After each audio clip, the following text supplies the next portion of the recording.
이어서 오늘 아침 신문 보겠습니다. 먼저 동아일보입니다. 9천 명이 넘는 신천지 교인이 보건당국의 전화조사에 아직 응하지 않은 것으로 나타났다는 보도입니다. 신문에 따르면 전국 17개 시도 가운데 조사 불응자가 가장 많은 지역은 경기도입니다. 서울은 신천지 교인 3만 6천여 명 가운데 2,100여 명이 조사에 응하지 않았다는데요. 이런 탓에 신천지 교인 중 코로나19 유증상자로 분류된 만여 명 말고도 숨은 감염 위험이 많다는 우려가 나온다고 합니다. 코로나19 여파가 심각한 상황에서 어르신들을 돌보는 요양보호사마저 확진 판정을 받으며 직접 방문해서 돌봐야 하는 노인 돌봄에도 공백이 생기고 있다고 합니다. 보건당국에선 확진자와 접촉한 노인들을 2주간 자가 격리하고 요양보호센터도 접촉을 피하라고 권고하지만 실상을 모르는 처사라는 지적이 일고 있다는데요. 혼자서 화장실도 갈 수 없고 끼니도 챙길 수 없는 어르신들을 2주간 방치하는 건 굶어 죽으라는 것과 매한가지라는 겁니다. 이 때문에 대구의 한 요양보호센터는 벌금 300만 원을 내야 한다는 말에도 보건당국의 지침을 어기고 간병에 나섰다고 합니다. 정부가 코로나19 확산에 따른 초중고등학교의 개학 연기가 장기화될 것을 대비해 각종 온라인 가정학습 방안을 공개했지만 이에 대한 우려의 목소리가 크다고 합니다. 학교 정보기술통신 인프라 수위가 OECD 최하위권에 달할 만큼 뒤떨어져 있기 때문이라는데요. 우선 개학 연기로 전학생이 새 교과서를 받지 못한 상태지만 대안이 될 디지털 교과서는 초등학교 3학년부터 중학교 3학년까지만 발행돼 있다고 합니다. 또 발행 교과도 영어, 사회, 과학에 그친다고 합니다.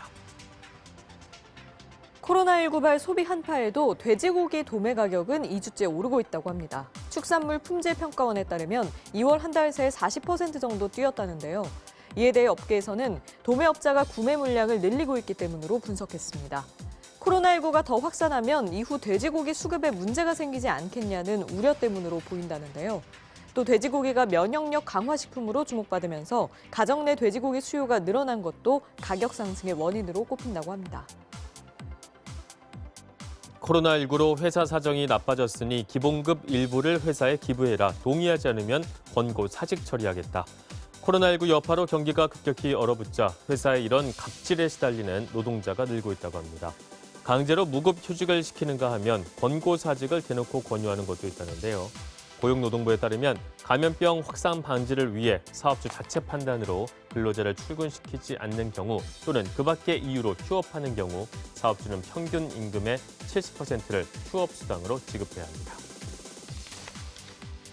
코로나19 확산에 한국인 입국을 거부하는 나라가 늘면서 해외여행 취소를 둘러싼 환불 위약금 분쟁이 급증하고 있다고 하죠.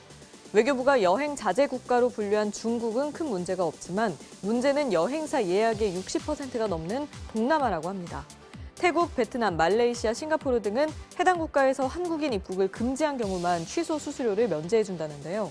공정거래위원회가 여행업계에 위약금 없는 환불을 권고했지만 여행업계는 어렵다는 입장을 전달했다고 합니다.